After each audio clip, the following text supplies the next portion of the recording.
yang terjadi pas dikirim itu apa yang terjadi? Ini semacam ancaman kepada para pers. Udah dimasak aja. Kalau kepala babi mah dimasak. Oh, dimasak aja. Gimana Pak responnya Pak? Enggak lah, saya lihat dari media sosialnya Francisca yang wartawan Tempo itu dia justru minta dikirimin daging babi. Iya sama, artinya dia nggak terancam kan? Buktinya dia bisa bercanda, kirimin daging babi kan katanya. Tapi pesan udah dia. Ya ini kan nggak tahu, ini kan problem mereka dengan entah siapa yang ngirim. Buat saya nggak bisa kita tanggapi apa-apa ini. Kami yang mewakili pemerintah, kan kami Menteri Komunikasi, kita membawa di pers begitu ya. Ini kita menyayangkan dan silakan bahkan mendorong untuk melaporkan secara hukum kepada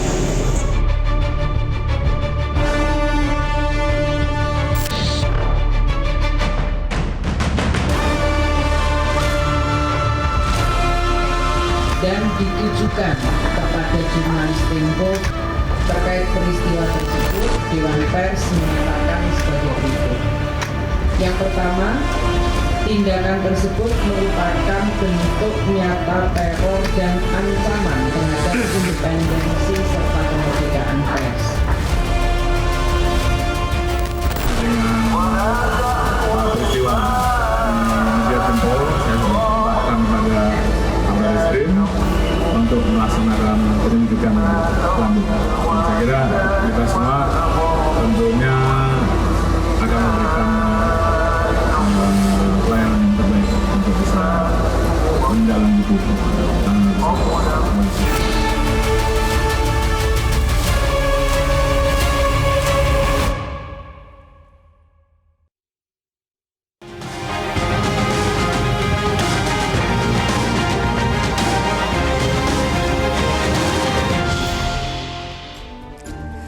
Halo selamat malam pemirsa, baru-baru ini publik dikejutkan dengan kiriman paket berisi kepala babi yang menyasar kantor Tempo pada tanggal 19 Maret 2025 dan disusul kiriman 6 bangkai tikus dengan kepala yang terpenggal 3 hari kemudian.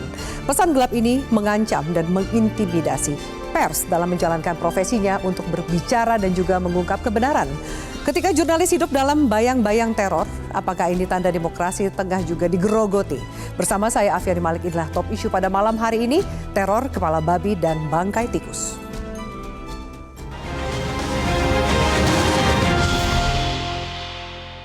Untuk membahasnya pemirsa sudah hadir Wakil Pimpinan Redaksi Tempo, Mas Bagja Hidayat. Mas Bagja, terima kasih sudah hadir.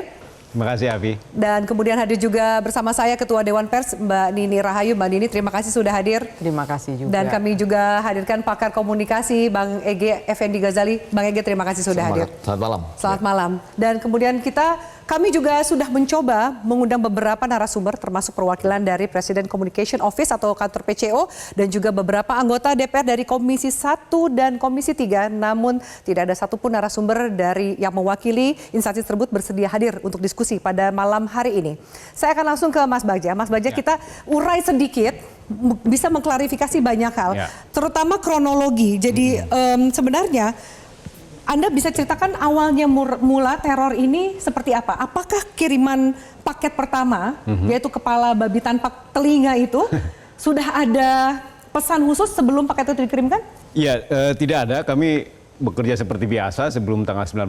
Nah, tanggal 19 pukul 16.13 itu paket itu tiba di kantor Tempo. Dikirim oleh seorang kurir memakai pengiriman, aplikasi pengiriman ya. Karena dari identitasnya dia memakai helm salah satu aplikasi. Dia membawa kotak besar, lalu datang ke satpam di kantor Tempo. Lalu dia memberitahu bahwa ini paket untuk Cica. Lalu satpam meminta silakan tanda tangan. Tapi kemudian dia meminjam spidol, lalu menuliskan nama Francisca Christy Rosana dalam kurung Cica. Yang itu tujuannya. Jadi tidak di kotak itu tidak ada nama pengirim, tidak ada nama penerima sesungguhnya. Dia baru menuliskannya pada saat diterima oleh satpam itu. Lalu si kurir ini kemudian 10 menit berada di area satpam itu. Dia duduk, dia buka helm, dia telepon. Berarti wajahnya terlihat oleh CCTV terlihat. Tempo? Motornya juga terlihat pakai Honda Beat putih. Termasuk nomor platnya? Nomor platnya juga terlihat. Kemudian dia pergi. Nah, paket itu berada di pos satpam karena Cica yang jadi tujuannya itu tidak ada di kantor karena dia sedang meliput. Baru besok sorenya dia tiba di kantor jam 3. Satpam memberitahu ada paket di situ. Cica membawanya ke atas. Jadi tidak ada kecurigaan satpam Tidak pada ada saat kecurigaan, itu? bahkan Tidak ada Cica bau yang menentengnya. keluar? Tidak ada, karena itu tertutup rapat sekali. Nah, Cica membawanya ke atas, begitu di lantai 4 di kantor redaksi itu dia membukanya. Ada teman wartawan lain, Husen, yang membukanya. Begitu dibuka, bau menyengat. Nah, Husen mengintip, di dalamnya ada styrofoam sama plastik merah. Lalu dia minta petugas kebersihan untuk membukanya, tapi baunya makin menyengat kan. Akhirnya dibawa keluar. Dibukalah kotaknya itu dan ternyata adalah potongan kepala babi tanpa telinga. Jadi telinganya sudah dikerat dengan rapi. Itu lalu jadi berita heboh lah di mana-mana. Kami juga memberitakan, kemudian masuk media sosial menjadi heboh. Nah, tanggal 9 itu kan tanggal 20 ya. 20. Tanggal 20 kemudian tanggal 21 kami melaporkannya ke Mabes Polri. Tapi sebelum itu pada paginya ada seseorang yang mengirimkan pesan langsung atau direct message ke akun official Tempo. Ada namanya di situ dan dia bilang cukup babinya, dia bilang.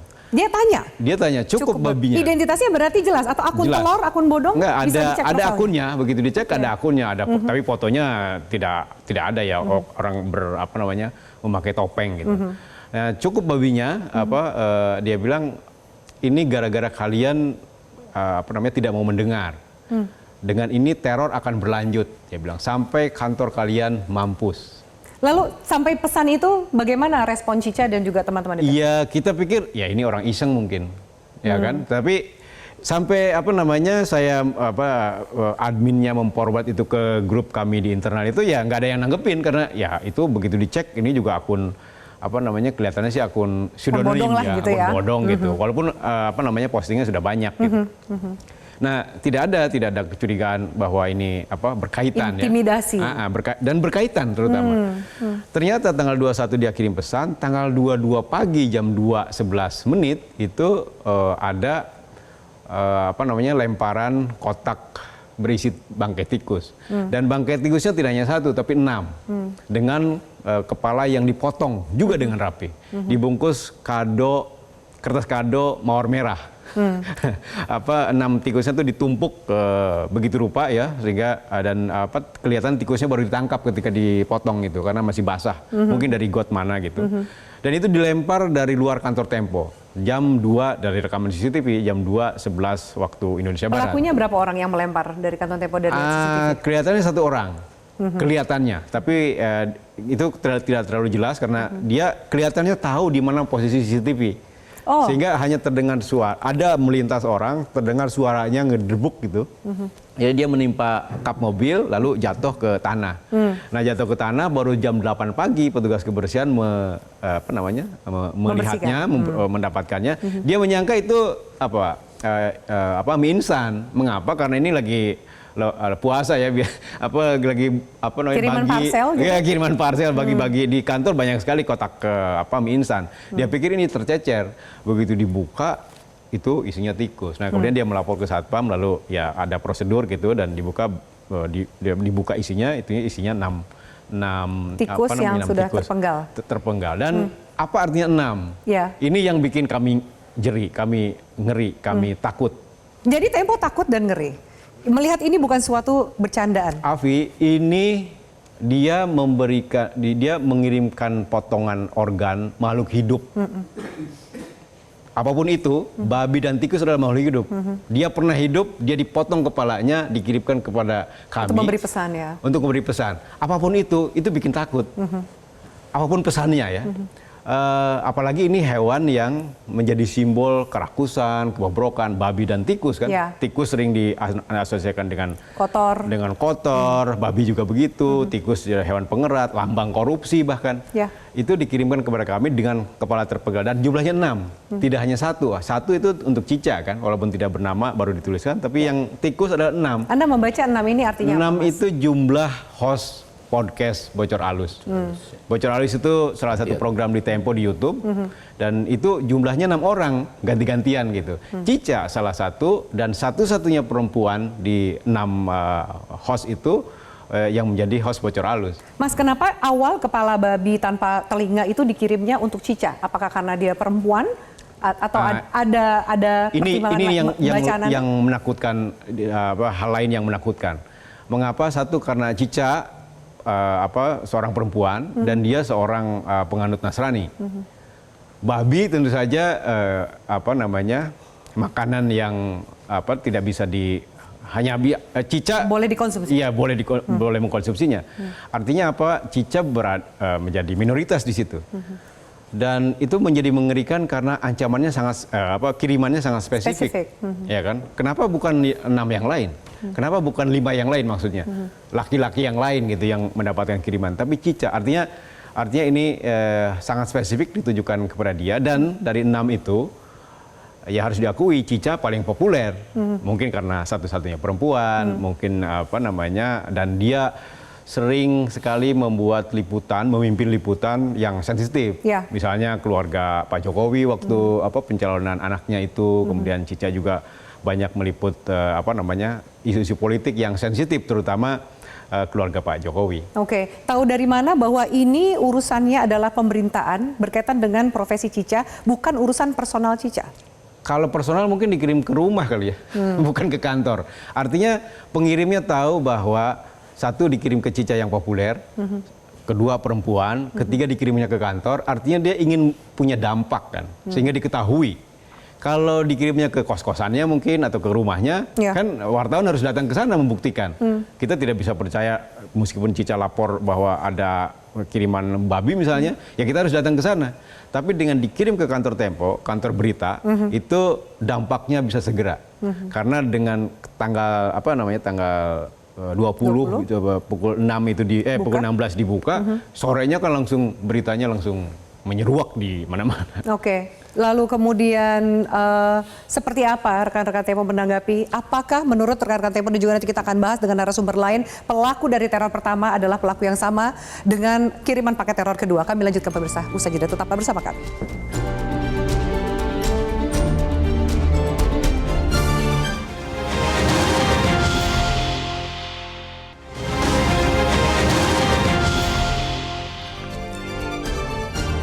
Ya, baik, pemirsa, terima kasih Anda masih bersama kami. Menyambung tadi pertanyaan sebelum saya jeda, Mas Bagja. Apakah menurut Anda pelaku teror pertama dan pelaku teror kedua adalah orang yang sama atau pihak yang sama? Kalau dari sekuensi tadi tata waktu yang saya ceritakan, itu kelihatannya ada hubungan. Karena dari kepala babi, kemudian ada orang yang menulis pesan, teror tidak akan berhenti, kemudian muncul tikus. Artinya kami di waktu kepala babi itu nanggapinya ya ketawa-ketawa ya, masih santai gitu. Waduh, ini orang kok kirim kepala babi dan seterusnya lah. Tapi begitu ada tikus, kami semua diam. Ini betapa seriusnya, ini betapa mengerikannya. Orang mengirim pesan dengan sadis ya? Dipotong kepalanya, itu untuk menakut-nakuti orang. Ada hewan lain, ada makhluk hidup lain yang dikorbankan. Setidaknya ada satu babi yang dipotong, ada 6 tikus yang dipotong untuk memberikan rasa takut kepada orang lain. Itu kan satu yang mengerikan ya. Ya itu teror kan? Ya itu teror. Mas Bagja, pemberitaan Tempo mana yang kira-kira berujung pada reaksi seperti ini? Anda sudah mencoba membaca? Terus terang kami gelap dalam hal ini karena tiap pekan Tempo kan membuat cover story atau cerita sampul yang dengan perspektif kritik ya. Terakhir revisi Undang-Undang TNI, kemudian sebelumnya ada banjir, sebelumnya ada Danantara, sebelumnya lagi ada macam-macam yang kita mengkritik pemangkasan anggaran, kita kritik ke Danantara, kita kritik karena ketidakjelasan itu. Pemangkasan anggaran mengganggu layanan publik, dan antara juga membuat ratusan ribu aset BUMN menjadi tidak menentu. Jadi tidak ada satu spesifik pemberitaan yang Tempo nilai kami tidak menjadi bisa pemicu kiriman teror ini? Kami tidak bisa menghubungkan satu liputan dengan teror ini karena sudah lama Tempo memberitakan banyak hal yang isinya kritik kepada pemerintah, kepada dunia usaha, kepada siapapun yang membuat kebijakan tidak berpihak kepada masyarakat. Oke, baik. Mbak Nini, saya mau tanya lebih jauh ke Mbak Nini. Sebagai Ketua Dewan Pers, bagaimana catatan Dewan Pers melihat bahwa apakah ini ujungnya pembungkaman Tempo atau bisa kita lihat sebagai lebih luas lagi pembungkaman kebebasan pers? Indikasi pembungkaman terhadap kebebasan pers itu peristiwa yang dialami Tempo sebetulnya bukan satu-satunya. Jadi memang eskalasi kenaikan berbagai bentuk kekerasan terhadap jurnalis dan media 3 tahun terakhir terus meningkat. Dan ditambah lagi tidak ada yang selesai di proses penegakan hukumnya. Kenapa nggak selesai Mbak Nini? Itulah, jadi selalu ada respon positif dari kepolisian, lalu ditindaklanjuti, tapi berhenti di proses penyidikan. Sehingga ini yang sebetulnya kita terima kasih, Dewan Pers itu terima kasih dengan Kepolisian Republik Indonesia karena kita punya MOU yang sudah sangat baik begitu untuk memitigasi jangan ada kriminalisasi terhadap jurnalis. Tetapi bentuk-bentuk kekerasan yang lain, fisik, ya, seperti hal-hal yang sifatnya intimidatif, pembakaran kantor media seperti yang di Jubi, Papua itu berhenti sampai di penyidikan. Nah, dampaknya apa ketika kemudian tidak ada kasus yang selesai sampai hukuman pelaku? Ya, ada indikasi pembiaran sehingga ya memberi apa ini inspirasi pada pelaku-pelaku lain, nggak apa-apa juga, toh nggak ada yang karena pelakunya terungkap. untouchable atau tak tersentuh? Iya, pelaku itu kan gini, bisa saja state, bisa juga non-state aktornya. Nah, ini tugas kepolisian untuk memperlihatkan kepada publik jangan ada pembiaran, gitu kan. Makanya begitu peristiwa Tempo kemarin, karena dari Januari sampai Maret ini sudah ada 29 kasus di seluruh, itu pun yang terlaporkan, karena banyak bisa jadi mereka nggak lapor ya. Karena jadi meningkatnya signifikan ya? Signifikan. Mengapa ini bisa terjadi? Adakah faktor lain di luar bahwa kasus yang tidak selesai? Kenapa orang semakin berani untuk memberikan intimidasi dan teror terhadap profesi pers? Ya, yang kedua adalah karena selain nggak selesai itu memicu orang ikut melakukan lagi. Yang kedua adalah memang sistem perlindungan pada jurnalis sampai hari ini itu belum ada dari negara. Padahal pers itu katanya pilar keempat demokrasi. Tapi skema perlindungan dari negara nggak ada. Betul-betul hanya ditumpukan pada perusahaan pers. Nah, kita berharap institusi kepolisian, ya, kejaksaan, Mahkamah Agung, termasuk lembaga perlindungan saksi dan korban ikut memikirkan nih, gimana mekanisme perlindungan untuk mereka, begitu. Kalau enggak ya mereka selalu ada dalam ancaman. Oke.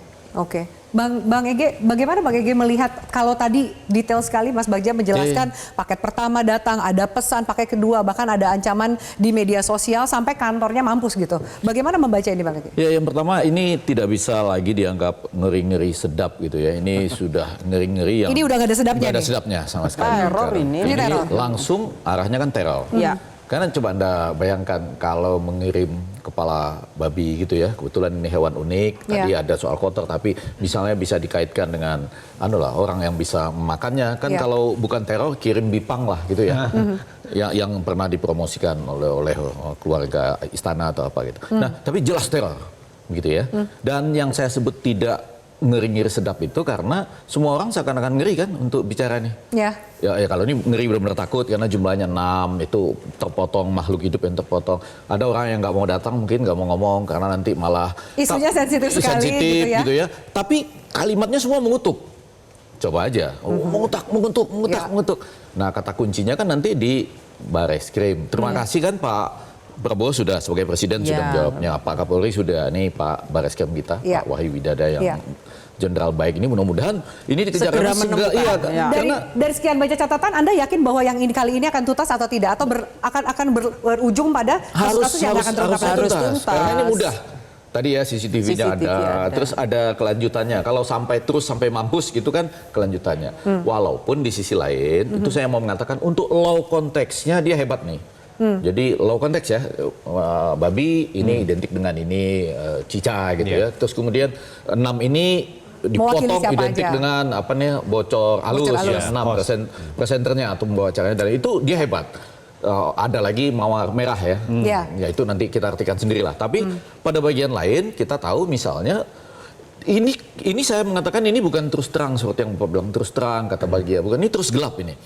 Karena apa? Kita mundurnya jauh sekali. Kalau dulu, jadi ini low konteksnya hebat, Kalau dulu malah ya kita sempat hebat dalam kreativitas. Jadi misalnya kalau orang bikin bocor halus, mereka bikin sendiri bocor kasar misalnya. Ya, tandingannya lah. Iya, lalu Oke. dibayar sedemikian rupa dengan. Tapi kenapa kali ini harus teror? Nah, itu Kenapa? tadi. Itu mundur. Itu yang saya katakan mundurnya terlalu jauh. Jadi ini orang yang nanti coba kita lihat ya siapa yang berhasil pada ujungnya nanti ditemukan oleh polisi. Dia hebat dalam membuat law konteks ini, menghubung-hubungkan sehingga orang cepat mengerti. Sayangnya Simboliknya sangat mudah ditangkap. cepat ini yuk, tuntas kok. Jadi Nggak pesannya butuh clear. satu level aja interpretasinya. Jadi dilakukan Betul bukan kan? oleh orang amatir? Ini yang saya nggak tahu. Maksud saya punya kelemahan di konteks kreatif. Ini menurut saya bukan sesuatu yang kreatif loh ini. Kalau kreatif dulu sudah dilakukan di pemerintahan yang sebelumnya. Kalau ada apa-apa, bikin tandingan, lalu bersaing di udara atau bersaing di persepsi publik gitu. Kan bisa ada bocor kasar, lalu ada lagi data dan segala macam. Itu kan menarik buat kita gitu ya. Pernah ada kan yang seperti itu. Tapi kalau ini enggak. Jadi kita jadi bertanya-tanya dan kalau itu kita gali, kita makin ngeri. Kalau makin digali makin ngeri. Tapi kan kita harus cari kebenarannya. Kita harus berikan perlindungannya kan. Oh iya, nggak, maksud saya makin ngeri karena Anda bertanya soal interaksi simbolik kan pada saya. Ini simbol-simbol law konteksnya cepat sekali dihubung-hubungkan, serasa kuat sekali gitu ya, walaupun di law konteks ya. Tapi tidak pada bagian kreatifnya. Berarti ini kan jalan potong terus gelap gitu. Anda melihat bahwa adakah indikasi teror berikutnya? Minimal kepada Tempo, paket ketiga. Oh, kalau sementara kita berharap ini karena Pak Presiden sudah bicara, berhenti. Pak Kapolri sudah bicara, harusnya berhenti. Ya kan? Harusnya berhenti, tapi pertanyaan Ibu Dewan Pers tadi itu penting. Karena ada dua hal, dia dituduh seakan-akan melindungi Tempo. Yang mau kita katakan Dewan Pers itu siapapun yang terancam seperti itu, apalagi diteror, apalagi misalnya diteror oleh pers, datanglah, ya kan? Tidak hanya diteror oleh orang lain, siapapun. Oleh pers pun boleh loh datang dan melaporkan. Itu penting. Nah yang kedua, seperti tadi, ini bukan hanya berhenti soal teror satu-duanya, tapi ada nggak tindakan seperti itu? Tadi angka-angka tadi ya berbicara semakin angka-angka itu muncul dan ini misalnya nggak ketemu ujungnya nanti kita makin tercatat di dunia loh sebagai negara yang demokrasinya turun, kebebasan persnya turun, ancaman terhadap persnya juga makin tinggi gitu. Dan itu negara loh. Termasuk Bapak Presiden kita, kemudian DPR-nya yang kebetulan nggak bisa hadir, termasuk juga kepolisiannya dan semua kita lah. Baik. Saya akan bahas berikutnya adalah ada salah satu respon yang juga viral dari Kepala PCO yang mengatakan ketika ditanya wartawan bagaimana soal teror yang diterima oleh Cica dengan kepala babi tanpa telinga itu dimasak saja. Kita akan baca seperti apa bacaan bagaimana soal komunikasi karena ternyata itu juga menjadi perhatian dari Presiden Prabowo. Usai jeda pemirsa, tetaplah bersama kami.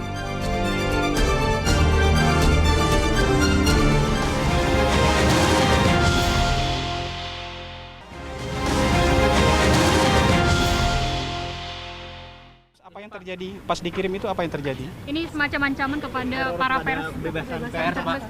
Nah, udah dimasak aja. Kalau kepala babi Udah mah dimasak. Dimasak aja. Ada juga anggapan jadi ancaman pembunuhan begitu Pak. Gimana Pak responnya Pak? Enggak lah, saya lihat dari media sosialnya Francisca yang wartawan Tempo itu dia justru minta dikirimin daging babi. Itu kan semacam jokes aja. Iya sama, artinya dia nggak terancam kan? Buktinya dia bisa bercanda, kirimin daging babi dong katanya. Tapi pesan udah diadukan ke Dewan Pers. Iya kan ini kan nggak tahu, ini kan problem mereka dengan entah siapa yang ngirim. Buat saya nggak bisa kita tanggapi apa-apa ini. Mungkin narasi ke rakyat mungkin kurang sempurna, kurang intensif. Ya ini saya kira perlu kita perbaiki komunikasi kita kepada rakyat. Ya. Baik, pemirsa, kami lanjutkan. Mas Bagja, bagaimana tanggapan teman-teman Tempo ketika melihat respon dari Kepala PCO Hasan Nasbi mengatakan dimasak saja dan sebagian ada karena merujuk pada tweetnya Cica yang juga mengatakan ya kupingnya yang paling enak kenapa nggak dikirim dagingnya gitu. Ya itu tadi ketika dapat kiriman pertama kami menyangka itu orang iseng kan. Ya ada setengah orang iseng, ada ini serius dan seterusnya. Maka Cica komennya kenapa bukan daging babi saja yang dikirimkan, bukan kepala yang mentah gitu. Itu respon yang khas orang yang dalam tekanan sebetulnya. Jadi mencoba relax, mencoba santai agar tidak terlihat. Nyatanya ketika Cica dapat apa dan itu dibuka dan itu tahu babi, Cica itu nangis. Jangankan Cica, saya aja shock lihat kepala babi terpotong, telinganya hilang, kemudian darahnya masih ada di situ, baunya luar biasa. Itu shock, apalagi dia yang ada namanya di kotak itu. Jadi respon dia itu sebetulnya respon yang semacam mungkin denial gitu terhadap dia ingin merasa baik-baik saja. Kuat gitu, saya kuat dengan kiriman ini dan dia nge-tweet itu. Maka ketika Pak Hasan Nasbi berkomentar seperti itu dan dia menangkapnya secara literal sebagai kepala komunikasi, saya kira ketika kita melihatnya, oh my God gitu, seorang kepala komunikasi menanggapi hal yang sangat serius ini dengan jokes. Karena ini bukan saatnya yang tepat untuk membuat jokes, untuk alasan apapun. Benarkah kemudian sebenarnya jeda dari kiriman kepala babi dan kemudian tikus itu ada peretasan dan juga kontak ke keluarga Cica? Yes, ibunya Cica tinggal di Jawa Tengah itu WA-nya diretas. Jadi ketika kebaktian dia handphonenya sedang dicas, tiba-tiba handphone itu ditelepon oleh keponakannya Cica yang tinggal di kota lain. Itu menjawab, padahal ibunya Cica sedang kebaktian, menjawab suaranya laki-laki. Padahal dan keponakannya bertanya, ini siapa? Kalau kamu ingin tahu saya, ayo keluar. Oh ya panik lah, dia lapor ke Cica, Cica kemudian WA ibunya di nomor itu dan dijawab lagi di rumah. Padahal dia lagi kebaktian. Jadi ada peretasan dan memang itu diambil alih oleh seseorang yang tidak kita tahu. Baik, bagaimana Bu Nini melihat bahwa ini kan bukan cuma kiriman tapi sudah intimidasi ke keluarga dan orang terdekat dari jurnalis itu, Bu Nini? Ya, itu kan berbagai bentuk yang muncul. Biasanya intimidasi itu bisa langsung pada personal orangnya, jurnalis, bisa keluarganya, bisa kantor medianya. Intinya bahwa ada upaya pembungkaman. Harapannya media atau jurnalis tidak melakukan aktivitas jurnalismenya. Bisa saja dia membongkar kasus apa, pembungkaman intinya itu. Lalu apa yang bisa dilakukan untuk perlindungannya? Apa yang harus dilakukan oleh kantor Tempo sendiri kepada rekan-rekan yang disimbolkan menjadi bagian dari teror itu? Ya, ketika kami mendengar, kami langsung rapat ya malam itu dengan Tempo. Pagi kami mendorong Tempo untuk segera melapor ke Bareskrim. Itu salah satunya. Lalu kami ingin pastikan bahwa Mbak Caca ada dalam mekanisme perlindungan di rumah aman lah gitu ya. Lalu apakah ada kebutuhan psikologis pendampingan gitu ya, karena bagaimanapun dia akan mengalami trauma gitu. Dan itulah kenapa kami juga berharap betul Pak Wahyu, Kabar Eskrim, Pak Kapolri yang sudah berkomitmen betul-betul sekarang diperlihatkan kepada publik. Ini yang takut bukan hanya Tempo dan Mbak Caca loh. Mbak Cica. Mbak Cica loh. Publik ini juga takut dan khawatir. Tadi siang saya ketemu kawan-kawan. Apa yang terjadi pada Tempo sangat potensial terjadi pada kita semua. Bukan hanya pers saja. Bukan hanya pers gitu. Jadi kalau ada perbedaan pandangan, perbedaan pendapat, pers itu kan sudah jelas diatur dalam undang-undang, silakan gunakan hak jawab, hak koreksi, jangan main intimidatif dan kekerasan. Nah kalau ini diperlihatkan kepada publik, mari sekarang aparat keamanan juga memperlihatkan kepada publik siapa pelakunya, apa motivasinya. Sebab kalau ini tidak terjadi, pembungkaman akan lebih panjang. Kalau ini nggak kebongkar, dampaknya lebih serius. Dan intimidasi bisa lebih panjang dan bentuknya bisa macam-macam. Ini kan kita sayangkan. Baik. Mundurnya kebanyakan. Undang-Undang 99. Demokrasinya mundur? Iya, ini lahir dari demokrasi 98. Ini anak sulung reformasi loh. Baik, baik. Kita harus jeda, Bang Ege. Saya minta tanggapan Bang Ege bahwa ternyata ada pembelaan juga yang disampaikan oleh Hasan Nasbi, mengatakan pembelaan ini sebenarnya untuk menanggapi kiriman teror babi untuk mengecilkan teror itu. Apakah sudah tepat kalimat yang disampaikan? Itu yang justru tidak boleh. Menetralisir tindakan kriminal itu gimana? Itu salah? Salah. Baik, usai jeda pemirsa, tetaplah bersama kami. Menetralisir tindakan kriminal kok.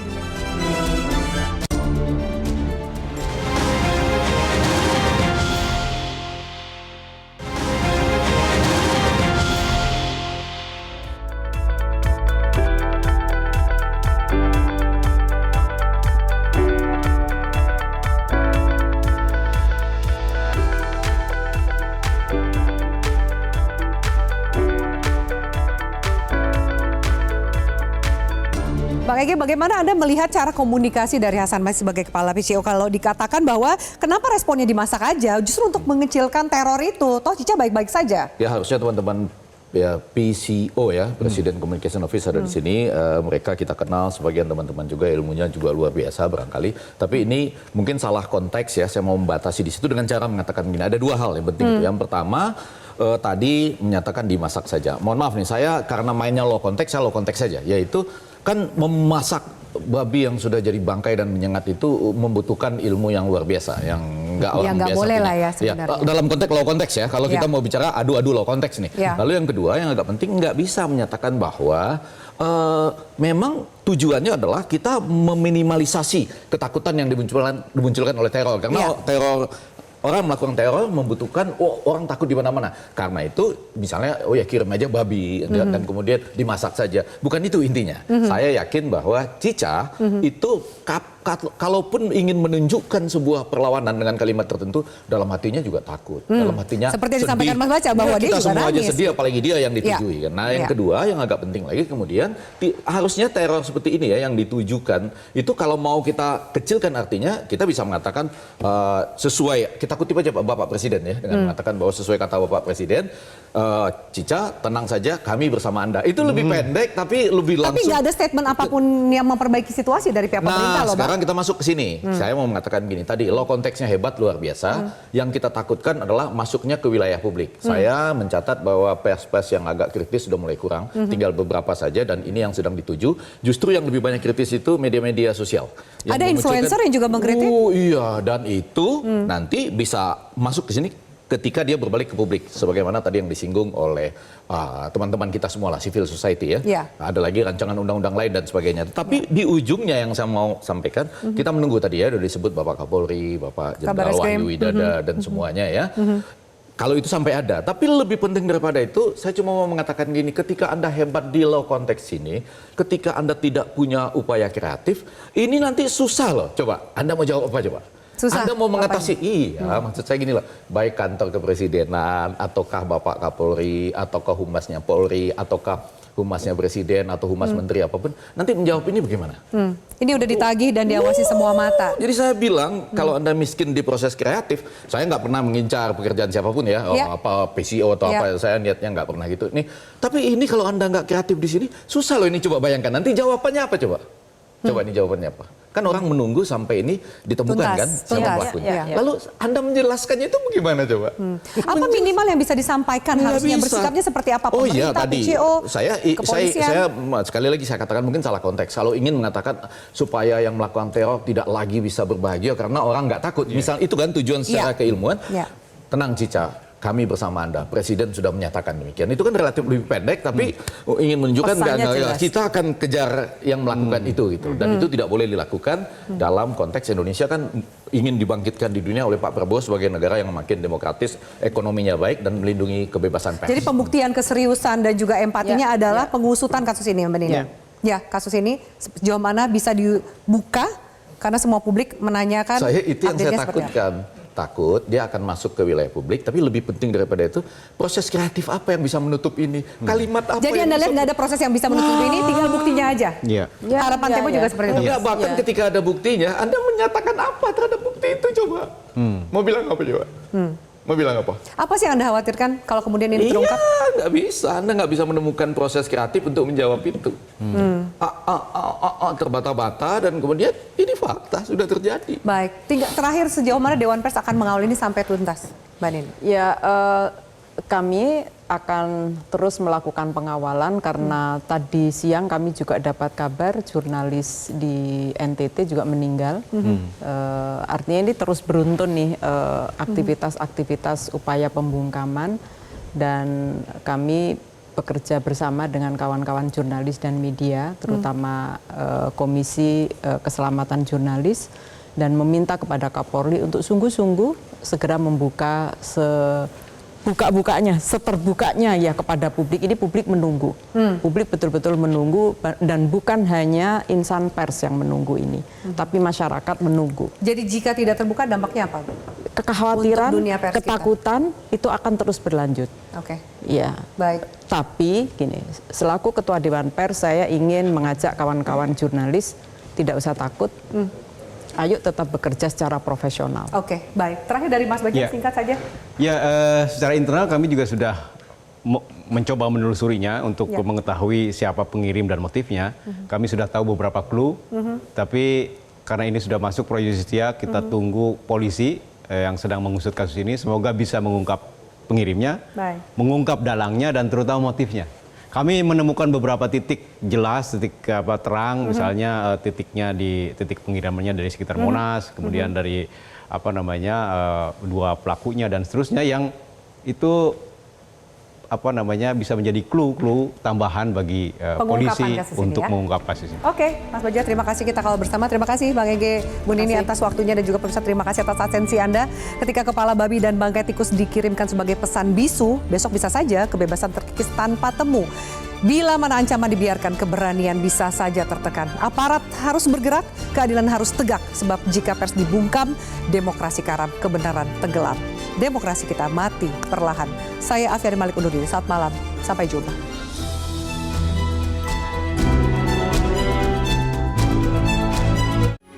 Metro TV. Jelajahi cara baru mendapatkan informasi. Download Metro TV Extend sekarang.